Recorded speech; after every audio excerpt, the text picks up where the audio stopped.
Good afternoon and welcome to Freshwater Anglican. Our Theo Cafe will begin shortly.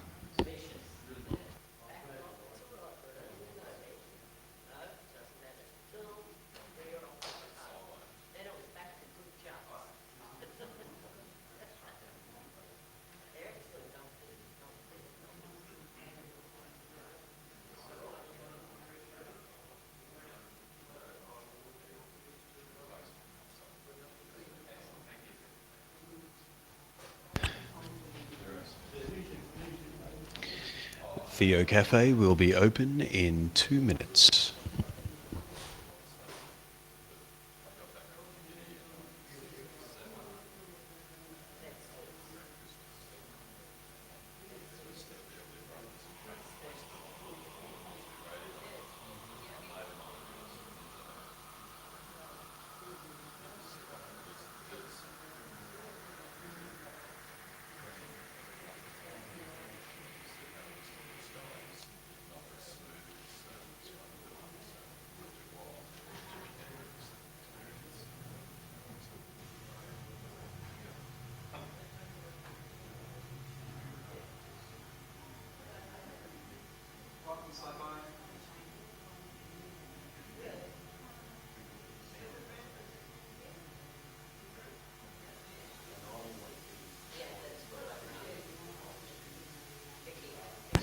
Hospitality is more important than punctuality, so we wait for the last one to come in and we'll begin.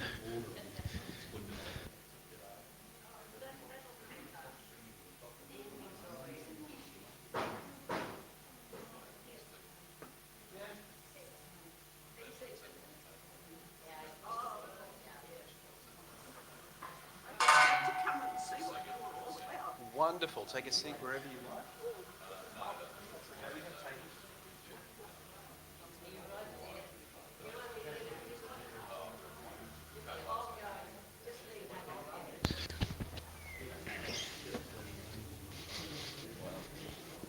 I would like to move a motion that we suspend the beginning of Theo Cafe until the barista is able to finish her coffee and then come in.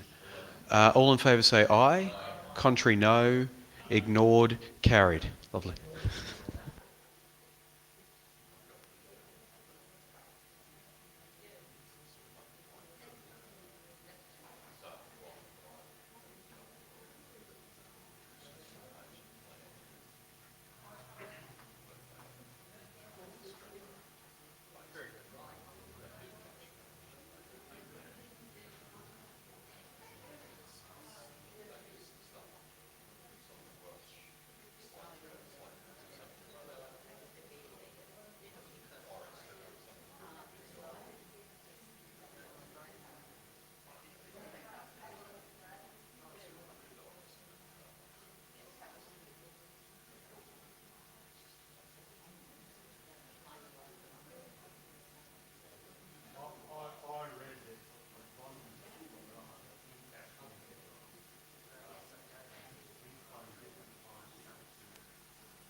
Okay, well, while the barista makes her coffee and gets that ready, we're going to have an initial word from one of our very special sponsors who lives in a slightly alternate reality to us. And we will begin Theo Cafe once we've heard from Grug at the Vermilion Minotaur Tavern. Lovely.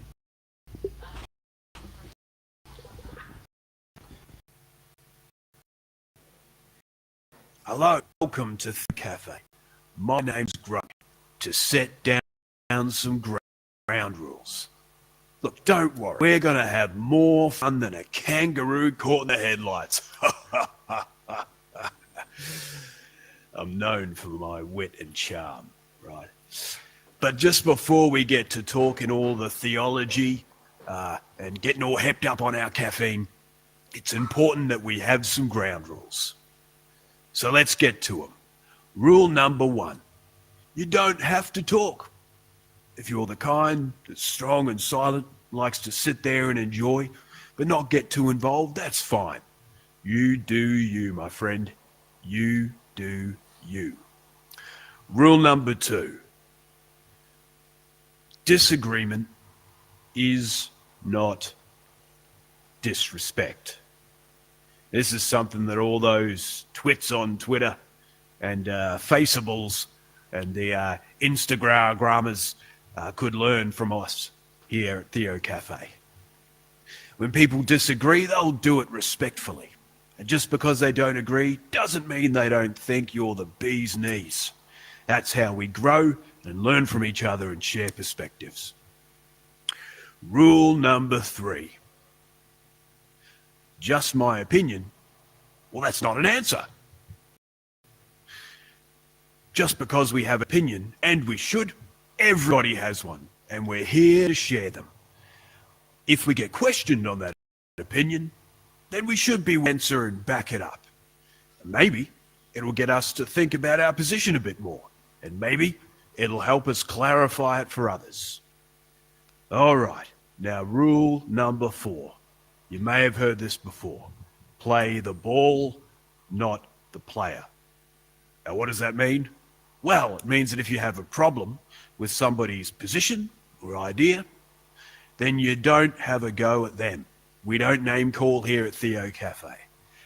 You question and challenge the idea. That's how we grow. All right, that's probably enough for the rules right now. And I've got to get back to making some brews for my mates here in the tavern. But it's been good to talk to you. And unfortunately, it's time for me to introduce your host. We might get a better one someday. So here he is, Reverend Clay. Have fun at Theo Cafe. Thank you, Grug. Always nice to talk with Grug at the Vermilion Minotaur in our parallel universe. Wonderful. All right, so today's Theo Cafe is all about money and faith, right? As you could possibly imagine, this is not a small topic. It's not an easy one to put together. You kind of leaf the first page of the library that we call the Bible, and bam, you're already kind of inundated with ideas about money and faith. So there's lots more, so much more that could be said in my presentation. However, I don't want to bore you to sleep. So the way, for better or worse, that I thought it would be best to begin this is basically there's going to be a lot of biblical quotes. I apologize. I think most of us here, with the next couple of presenters, we might get some more people from different faiths, but I think most of us here are Christians, so we're probably not too worried about biblical quotes, or if we are, there's a bit of a question mark up there. However, we're going to go through a lot of different biblical quotes, and we're going to talk about, within 15 minutes, 10 to 15, how the Christian church, from the patristics through to now, have understood money. And that's going to be very surface stuff, because I can't go deep into it or it will take such a long time. So hopefully this cracks open the egg that can then have a whole bunch of discussion and questions and things where we can bring the other stuff into it that I couldn't initially. So let's start with some quotes when we talk about money and faith. Oh, sorry. Do you understand where this comes from? Yeah, so I asked all the young adults, the alternate service, what is a quote about faith and money? And a really common one and big one was, it's easier for someone to go through a camel to go through the eye of the needle than a rich man to get into heaven. So to honour that, I thought I'd put a ridiculous cartoon up. So there it is. Next one. Oh, that's Harry Styles. He's my twin. He has to be honoured every time. All right, next. Okay, so biblical quotes on faith and money. Ecclesiastes. We're going to go from Hebrew Scripture, Old Testament, right through to New Testament. Okay, this isn't all of them at all. Ecclesiastes. Whoever loves money never has enough. Whoever loves wealth is never satisfied with their income. This too is meaningless. If you want a really interesting but not uplifting read Ecclesiastes. Matthew 6:21, for where your treasure is, there your heart will be also. I don't think we really think on that enough. Psalm 37, better the little that the righteous have than the wealth of many wicked, for the power of the wicked will be broken, but the Lord upholds the righteous. Proverbs 13:11, dishonest money dwindles away, but whoever gathers money little by little makes it grow. And that'll become even more interesting as we go on. Hebrews 3:15, keep your lives free from love of money and be content with what you have, because God has said, never will I leave you, never will I forsake you. Matthew 9:21, Jesus answered, if you want to be perfect, go, sell your possessions, give them to the poor, and you will have treasure in heaven. Then come and follow me. There's a caveat to this. He didn't say this to everyone, but he did say it to the rich young ruler. Okay, so I just want to make that very clear. 16 as well, why should fools have money in hand to buy wisdom when they're not able to understand it? Right? You can have all the money in the world to buy what you think is wisdom and status, but if you don't actually have the depth to understand it, it's worthless. 24, no one can serve two masters. You've heard this. Two masters. Either you will hate one and love the other, or you'll be devoted to one and despise the other. You cannot serve God and money. Now, there's no caveat there that says unless you balance it well, unless you find some mental gymnastics to make it okay to have lots and lots of money and also on a Sunday come to church, right? It's a very emphatic thing. 25, if you lend money to one of many of my people among you who is needy, this is back Hebrew, I'm sorry, I've lost the, do not treat it like a business deal. Charge no interest. 10, for the love of money is the root of all kinds of evil, one of the most misquoted quotes in the Bible. Some people eager for money have wandered from the path of faith and pierced themselves with many griefs. I tried to get a balanced quote thing here with, somehow we can support prosperity preachers. I just had trouble trying to find those quotes. No one can serve two masters. Yep, cool. Next one. Do not charge a fellow Israelite interest, whether on money or food or anything that may earn interest. That's from the Hebrew Scriptures. If you want any of these references, come and see me. For some reason, some of the titles have been lost up the top there. 1 Timothy, command those who are rich in this present world not to be arrogant, nor to put their hope in wealth, which is so uncertain, but to put their hope in God, who richly provides us with everything for our enjoyment. Yep, next one. Command them to do good, to be rich in good deeds, and to be generous and willing to share. In this way, they will lay up treasure for themselves as a firm foundation for the coming age, so that they may take hold of the life that is truly life. Now, that treasure has nothing to do with money or wealth. I think that's abundantly clear. Sell your possessions, give them to the poor, provide purses for yourselves that will not wear out, a treasure in heaven that will never fail, where no thief comes near and no rust destroys. Peter answered, may your money perish with you, because you thought you could buy the gift of God with money. Keep going. Revelation 3, we're getting to the end of the New Testament now.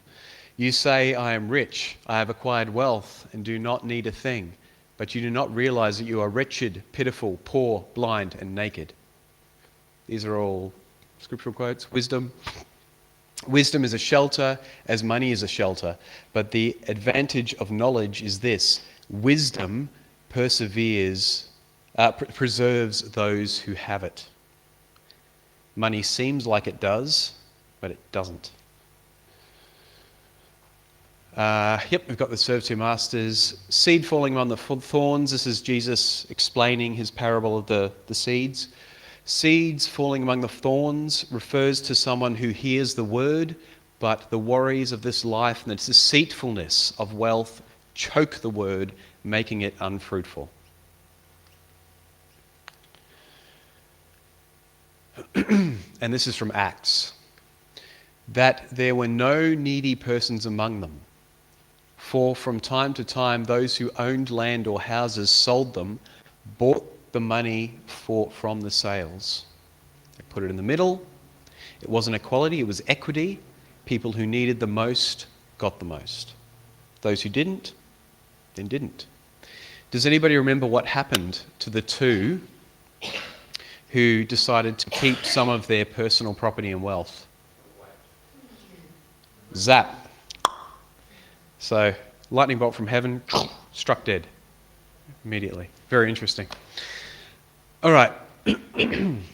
Now listen, you rich people, weep and wail because of the misery that is coming to you. Your wealth is rotted and moths have eaten your clothes. Your gold and silver are corroded. Their corrosion will testify against you and eat your flesh like fire. This is from Scripture. Sounds a bit harsh, but hey, Holy Scripture. You have hoarded wealth in the last days. Look, the wages you failed to pay the workers who mowed your fields are crying out against you. The cries of the harvesters have reached the ears of the Lord Almighty. You have lived on earth in luxury and self-indulgence. You have fattened yourselves in the day of slaughter. You have condemned and murdered the innocent one who was not opposing you. Jeez, imagine going out in a protest today and saying something like that. They would call you an irreligious Marxist and, take you to the edges of society. It's straight from our Scripture. All right, a few more quotes. Christ presents originally 1, men before God; 2, God for men; men to man. Similarly, money represents originally, in accordance with the idea of money, 1, private property for private property; 2, society for private property; 3, property for society.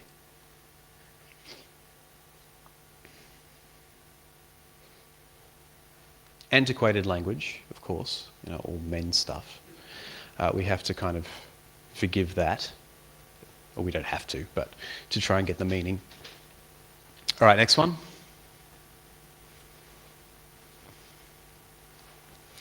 Accumulation of wealth at one pole is at the same time accumulation of misery, agony of toil, slavery, intolerance, brutality, mental degradation at the opposite pole. Next one. There must be something rotten in the very core of a social system which increases its wealth without diminishing its ministry. Misery, sorry. The full man does not understand the wants of the hungry. Where do you think those last few quotes came from?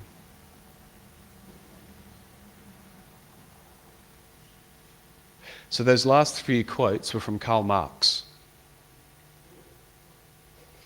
A man who's been defamed for being an enemy of the faith, and he very openly at times spoke against the idea of religion. However, all of those remarks could easily be seen as complementary to the scriptural remarks we'd heard beforehand. Next one. Mercy to the guilty is cruelty to the innocent. Think of Jesus and read that. But going back to the other one, I just wanted to linger on it for a second. Does that seem consistent with Jesus' message? Think of the cross. Was Jesus cruel when he forgave on the cross? Because if we believe this quote, then yes, he was. Because he forgave both the guilty and the innocent. Next quote. It is not from the benevolence of the butcher, the brewer, or the baker that we expect our dinner, but from their own interest.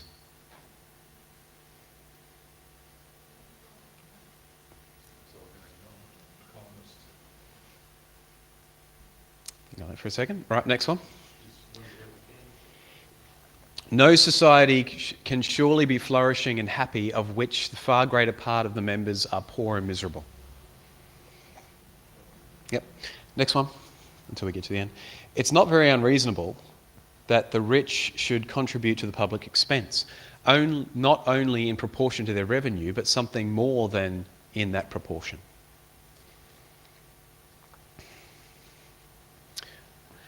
The disposition to admire and almost to worship the rich and the powerful, and to despise, or at least to neglect persons of poor and mean condition, is the great and most universal cause of the corruption of our moral sentiments. All right, we're nearly at the end of the quotes, I think. All money is a matter of belief. What do you think of that one? Anybody have a coin or a some kind of...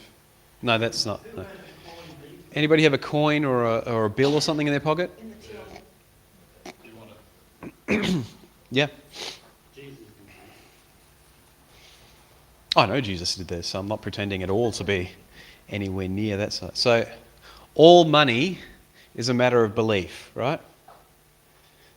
How much do you think the materials that made up this dollar are worth? Well, this one was made in 1984. Is that a dollar? This is $1, and it's worth a few cents of materials. All money is a matter of belief. This in itself holds far less value than what we trade it for.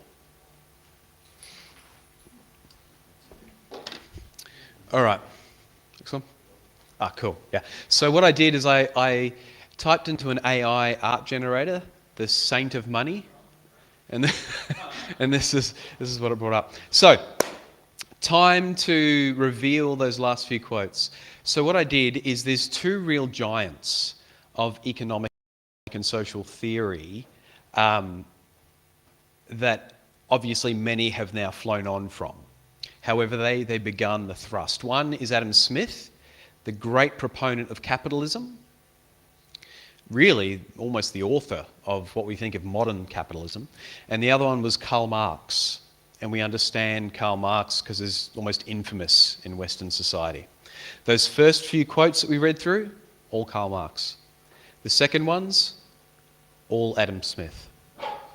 So that one that was clearly very much against the cross and the forgiveness that Jesus gave, that was Adam Smith. But also the idea that money is completely given up to belief was also Adam Smith.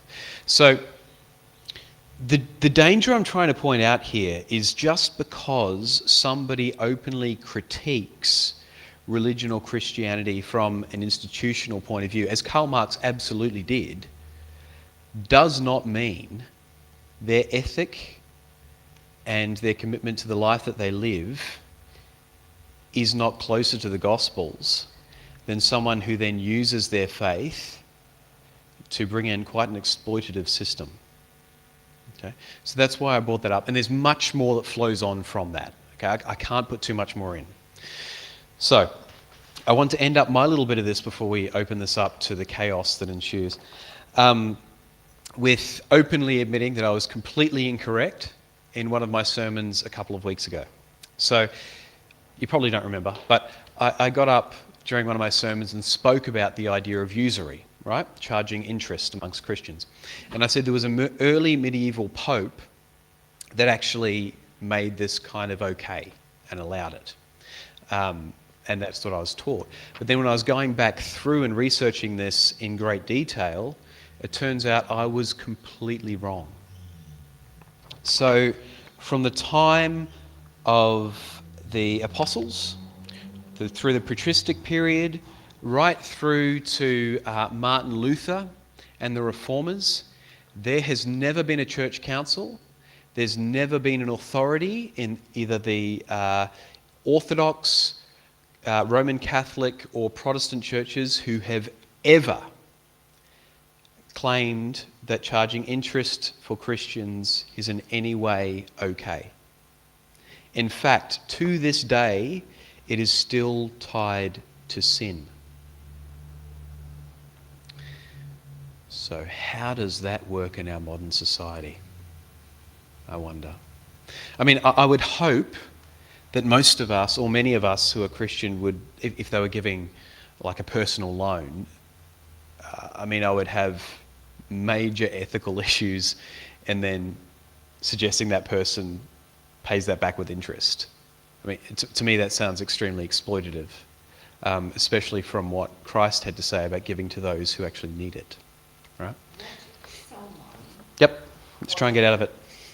Borrow money. Yep. And they say that can I just borrow $50 for a week and I'll give you $70 on such and such day? No, it's fine. You can just give me the 50 back when you've got it. No, I would completely reject that and say, no, just give me the 50 back when you've got it. But it's not us asking. They've just said, I need to borrow, but I'm going to give you extra. Yeah, but virtue ethics, what's more important? What the person suggests to you or the virtue of the action you're choosing to take? That's what makes us human. So if we decide then, oh, here's a good loophole, they've suggested it to me, so I'll just go with it, well then we're completely throwing our ethics out the window. We can pretend that it's not knowingly, but ultimately it is. So this isn't to judge anyone or how they deal with economics here, but that would certainly be a Christian virtue ethic approach to it. All right, so that's a very quick breakdown, a very, very surface crack of the egg. Do we have any questions, challenges, ideas that have come up from this presentation? Good. All right, Paula, your hand was up first. So. One of the interesting things I find is when it comes to an inheritance, people expect that they're to get something. It is not entitled. It is a gift. No one is entitled to an inheritance. If it is left to you, it is a gift. Why do people challenge it? Why are families torn apart? Because one family member or two family members are challenging a will that their parents have left. Yep, go for it. Contract. There you go. The legal answer is that it's a contract law, and there's an implied contract there on that will, that if person A wants to give it to A, B, C and D, then it's their right to do that. And if someone wants to challenge that, then they are allowed to. All they have to do is to adduce enough evidence for a court to say that A, B, C and D are not worthy of it. And we can thank the English for that one. One other one. Yep. Why did you choose... one other one. Why did you choose Adam Smith? What happened to Keynes? Keynes saved the world, and we are the very beneficiaries of what he did. Now, Keynesian fiscal policy is out at the moment, so we've had a few wars, but if it wasn't for him, you and I would not be standing here, and this church wouldn't be here. I could have chosen Keynes. I just wanted people who were slightly contemporary and poles apart. So that's really why I chose Smith.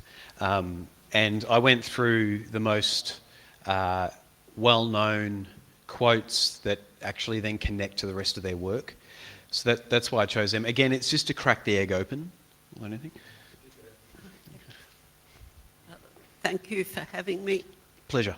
I know that most of you don't know me, but a friend of Eli, or Eli is my friend, and has been for a long time, and I'm a refugee from a certain Catholic church in Rothwell. And when I heard that the topic was money, I thought I've got to go and say my problem. Why have I left that church? Because for about 4 years now, they've been running a gambling club. People put their money in and they put a certain amount, and the coloured balls are pulled out every month, and somebody wins a big prize, somebody wins a second prize, and I've never accepted it, and there's quite a number of people who haven't. But they say Vicky, my name's Vicky, Catholics have always gambled, and the money's for a good cause. It's to pay for the damage to the roof of that church that was flooded in February 22.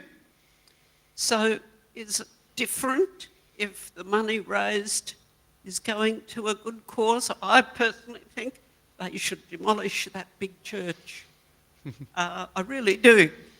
Sell off most of the land and build some social housing. They don't like my idea. Thanks for sharing that, Vicky. That's fantastic. I won't give any value judgment on that because I try not to do that in Theo Cafe. I will tell you a very quick story from the Anglican perspective, however. From the Anglican perspective, for many years, people have drawn from the Gambling Benefit Fund for grants. Certain clergy, whoever they may be, wishy-washy, flying in the air, have always had some kind of ethical issues with that. And the Synod last year passed a motion that strongly advised parishes not to draw from the Gambling Benefit Fund, right? The difficulty always is in any leadership position that you're going to have opposition to those kind of things, and you eventually, if you are outruled at parish council, then you respect that because it's how democracy works. But if we are drawing from the benefits of something that has sociologically, statistically shown to destroy families consistently, then I don't know how we justify that. Even if it's for what we understand as good works. We may as well be taking from the hands of those kids that can't afford because their father or mother has gambled all their money away each week, saying, thank you very much, we'll put another tile on our roof. So that's one kind of way of, I guess, approaching that. Maureen. I'm going to change the subject and go back on something you said a couple of Sundays ago. Don't run away. No, I'm still here, I promise. The minute I start to speak, he disappears. You were talking about Matthew. Yep. And Matthew was a tax collector, and we all agreed that Caesar got a certain amount of money collected in taxes, and the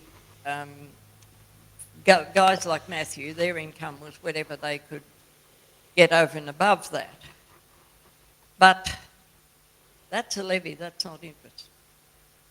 Why is it interest? Yeah, look, I agree. It's a levy, and we always like to make new names up for things. But you said it was not legal. It is legal.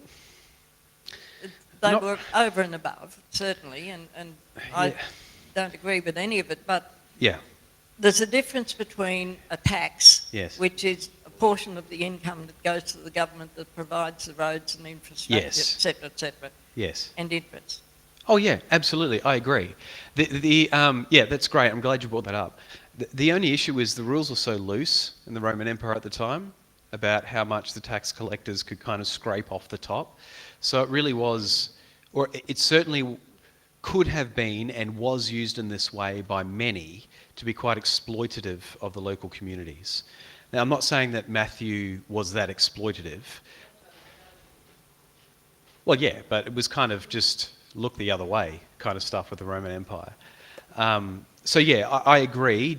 You just kind of, I'm not saying it was a tax, but it was certainly extremely frowned upon by the Jewish people of the time, because it kind of falls under that umbrella of usury, if you know what I mean. But yeah, thanks for making that distinction. That's really important. On to. Lovely.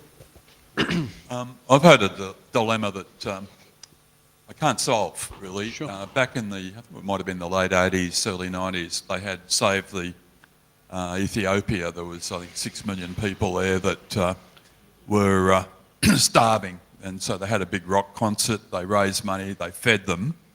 And then the next drought, there was 20 million starving people. So they raise money to feed them. I'm wondering whether money could have been used a bit wiser than feeding them so that they could procreate and have more people, and then 20 million people suffer.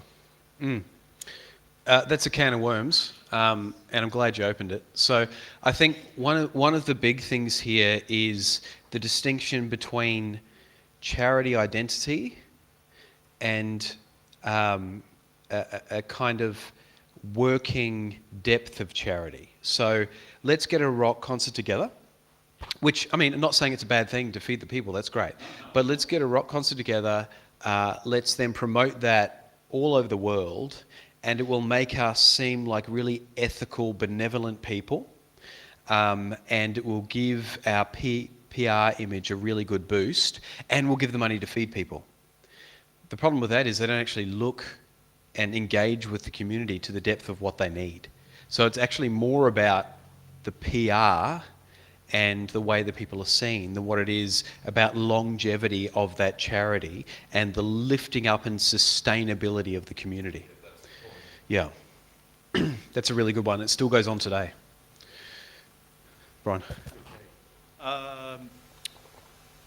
Another tax collector that is referred to in the Gospels is Zacchaeus. Yep. You know, the little guy crawls up thing and Jesus comes to his house and he makes a proclamation in encountering Jesus.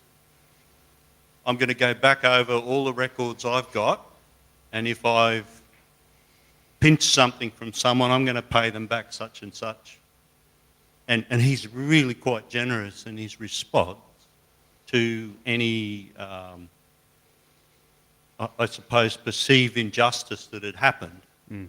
And I wonder whether that's not an indication to us about the impact that when you start to trust God rather than money, you actually value them in different ways. You say, well, I'm going to trust God to look after me, and I can afford then to be generous to other people and practice the generosity that I see in God's nature and rely on that. I mean, obviously, it's easier to trust God when you've got money in your pocket than when you don't.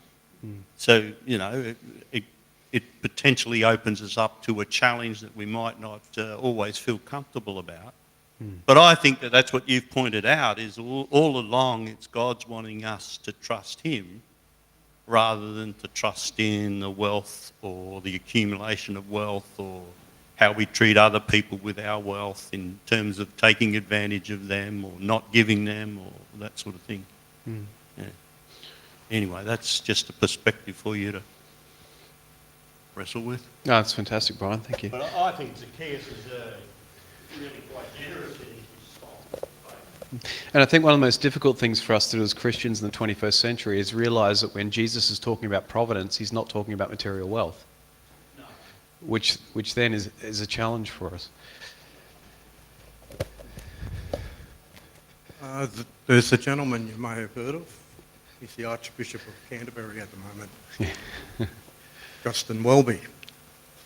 He would probably agree with half of what he said. But he turns it around and says, takes the old term mammon. So it's not just money that draws you away from God. The value you see in something is how you see it. Mm. And how you see other people, and how you see money, and how you see your ethical life is just as important. He doesn't focus so much on the money. He says, well, look, whatever draws you away from following Christ, and to go a little bit further than that, someone said if you had an argument with someone, I think it was in the start, he would say, if you have an argument with someone, or a disagreement, I don't mean a punch-up, a disagreement with someone, and you decide volitionally to put them out of your heart and never let them back in, then you're just as guilty as someone who's taking their money off them and making them suffer. And when you look at it like that, it makes a really big difference. The book's called Dethroning Mammon. And, it's the first one I've read of him. He seems to have a lot going for him. He does. Thank you very much, Rob. Yeah. I guess one of the difficult questions, one of the big challenging questions that you can put to people is, how much time do you spend on giving care and caution and thought to your materials and money, and is that equivalent to how much time you put into your spiritual life and your faith formation? I mean, that's a very simple, basic question, but it really does hit at the heart of God and mammon. What's that?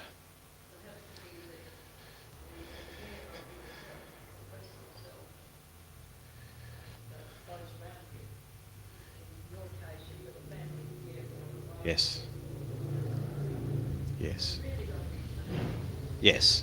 I mean, that's extra biblical. At no point did Jesus say, make sure you care for thyself first. That's kind of a self-help teaching, which is also good and positive.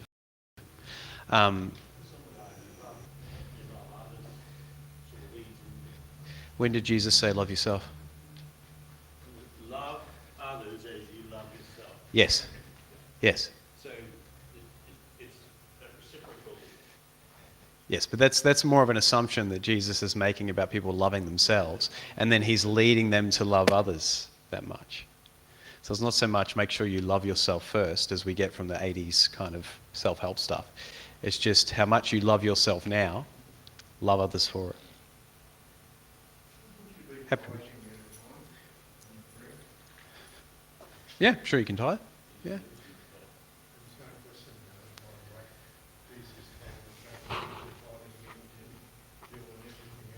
Mm. Mm. Mm.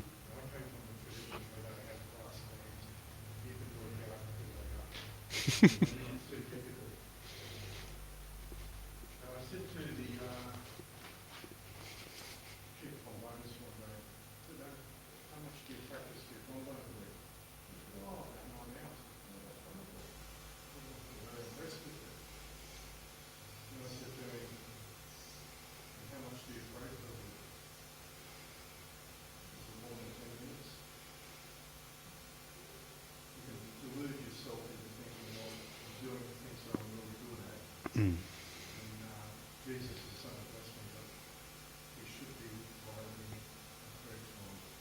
Mm.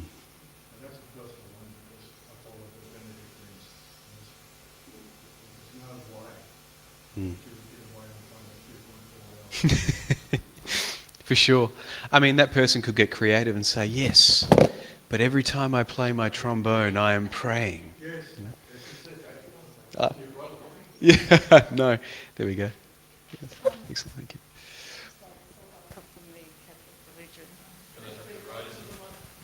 That's all right, just hold it a bit closer to your mouth, you'll be fine. So I've come to the Anglican Church. We sit with examples, and I was listening to what Matt Welch today talking about. It's a directional mic. Just hold it straight to you. That way. There we go, perfect. Good job, excellent. Thanks for teaching me. And I was listening to Matt Welch today, and I was listening to a few people going, the hierarchy in the church and that.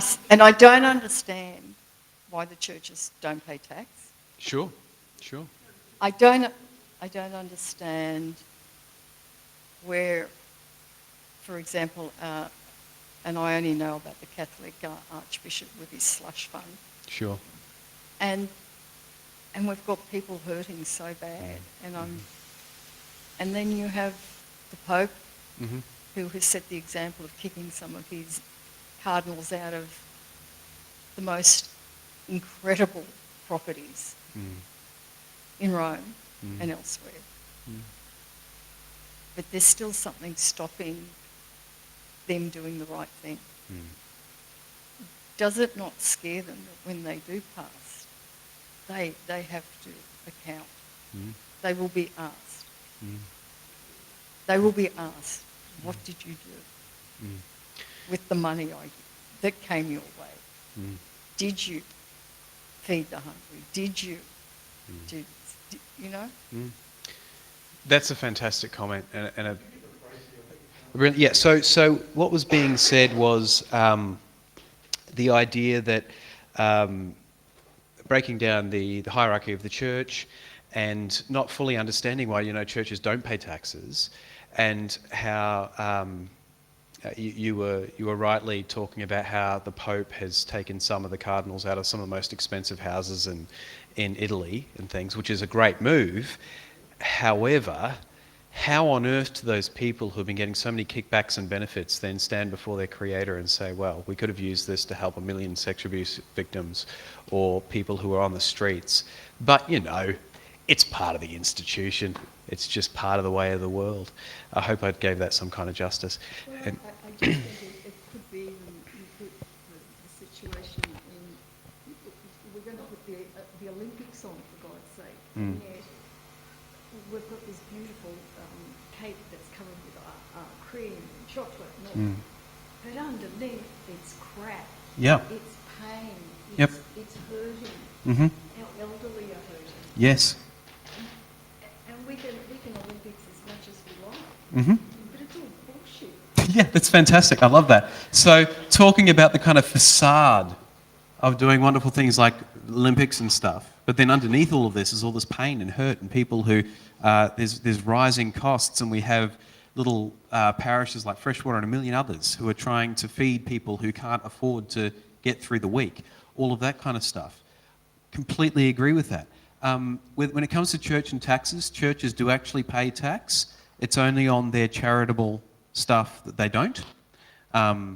So we do pay a certain amount of tax. There are other kind of benefits and things as well. But I agree, all of these things should constantly be being critiqued and refined and brought into a place that is far more ethical. Well, I was down reading the homeless the other day, and I was just dumbfounded. Yep. I was dumbfounded with the fact that these people couldn't give a hoot about climate change. Yeah. They couldn't give a hoot No. about their pronouns. Mm-hmm. They just wanted something warm and Yeah. wanted a conversation. Yes. And they wanted to be fed. Because they're... They wanted blankets. We're freezing.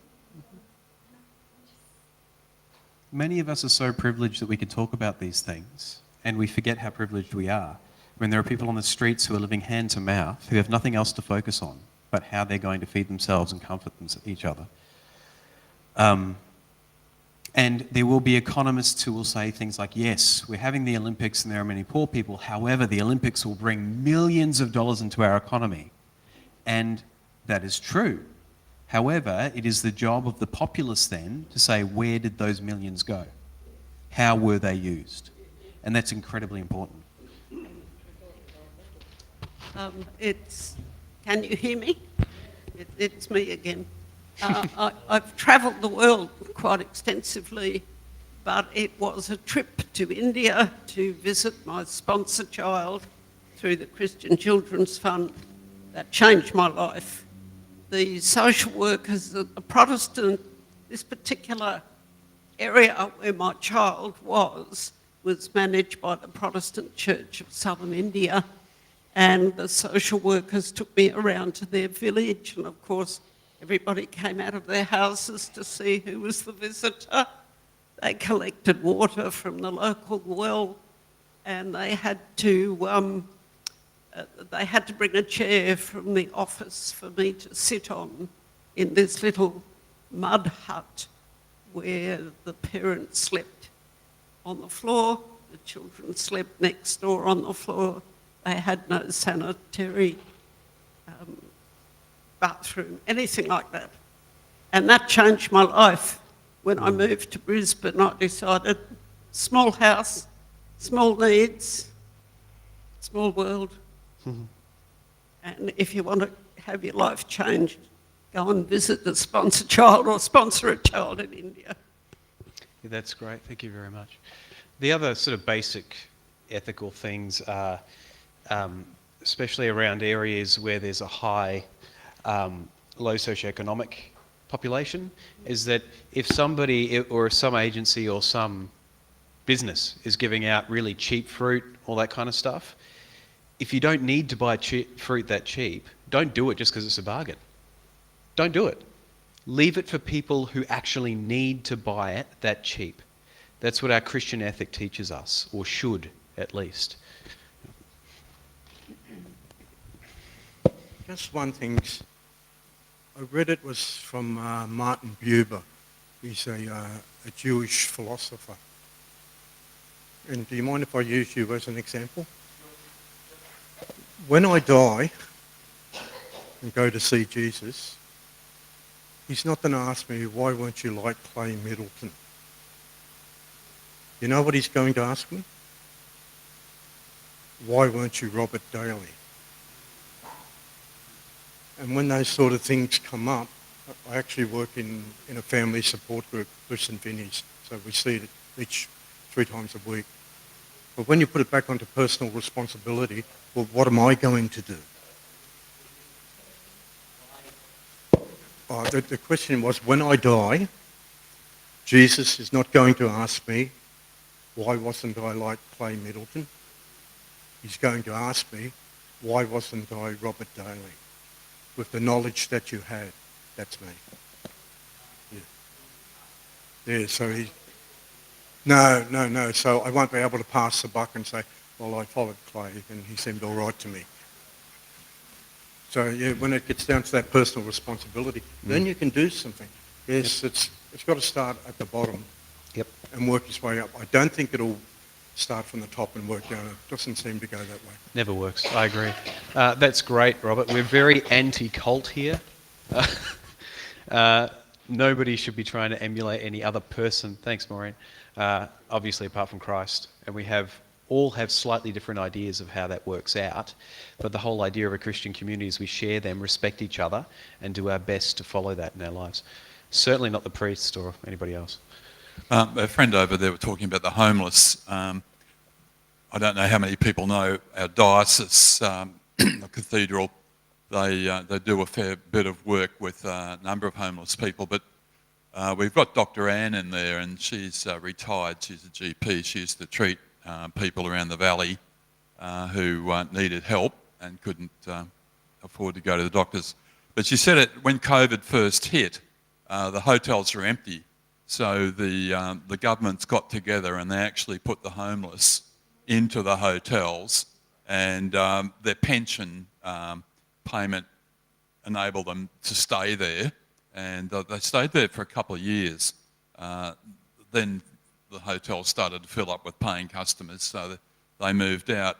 Anne was telling us recently that they have about 20 regulars at the cathedral. Now, these people have been responsible, and they know that if there's a late night at the cathedral, they can't turn up at 6 o'clock, they need to turn up at 8:30 or 9 o'clock or whatever. They allow them their bedding, and I think they allow them to keep their bedding there. And then the next morning, they pack up, they clean up, and then they off to the breakfast program, which is run down the road.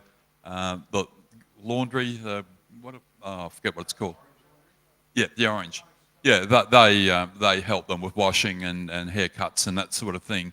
But she was just blown away that during COVID they were able to, I think only one chap that she knew he just wanted to stay outside for mental reasons, but the rest of them took their room, looked after it, and it was just really pleasing that our church, the Anglican Church in Brisbane, was able to do that.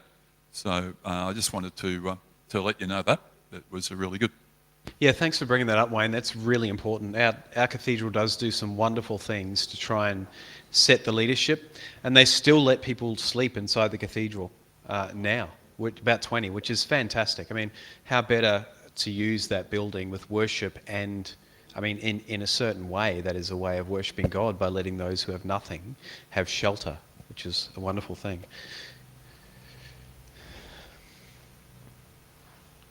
So about 5 years ago, before 5 years ago, prior to 5 years ago, I was married in a lot of debt. Then my husband left, and it was the most peaceful thing for me in the fact that okay, got no money. I've still got a mortgage. The thing is, I just let myself be myself, praying to God, and I knew that I was being looked after. When I needed money, it just somehow, it was there. And it's been like that for the last 5 years. I'm not stressed about money because I know when I need it, somehow it's going to be there. I am conscious of my money and don't just spend it willy-nilly, but I know that I'm being looked after. And my praying time, by the way, is when I'm mowing. Oh, lovely. Very I good. just, that's my space. That's my talking to God, is when I'm out there mowing. Excellent. Lovely. Thank you, Paula. Thank you for sharing that. That's right. Yeah.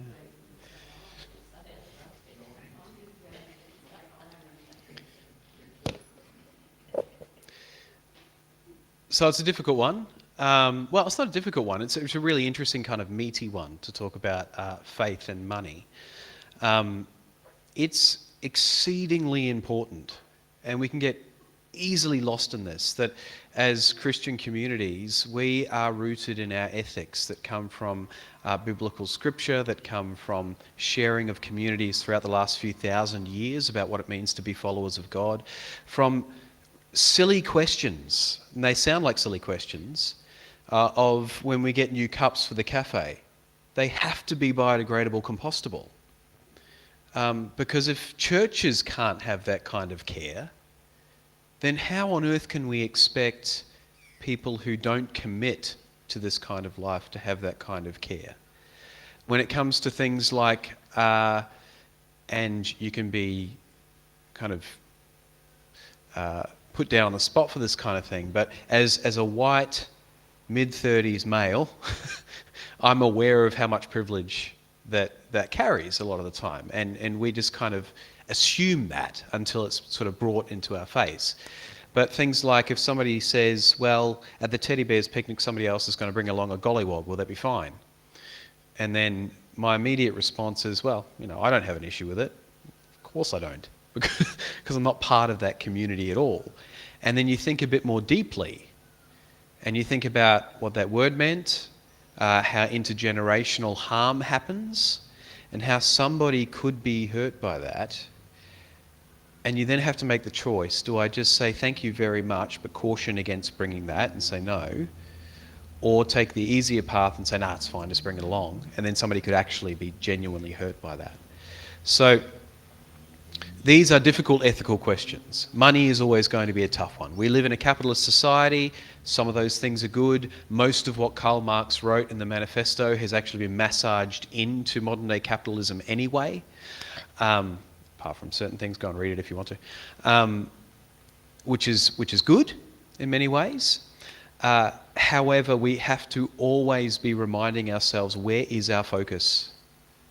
Is it on people, communities, faith, God, or is it outweighed by material, wealth, or looking respectful in certain ways?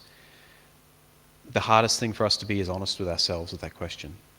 And that includes me and everyone else. It's not me up here just trying to make people feel good or bad or whatever. But thank you all so very much for being so candid and discussing. It's always a great thing. I hope that you'll come along to Peter's Theo Cafe and Greg's as well. I'd like to officially call Theo Cafe closed. Lovely. Well done, everyone. Good job.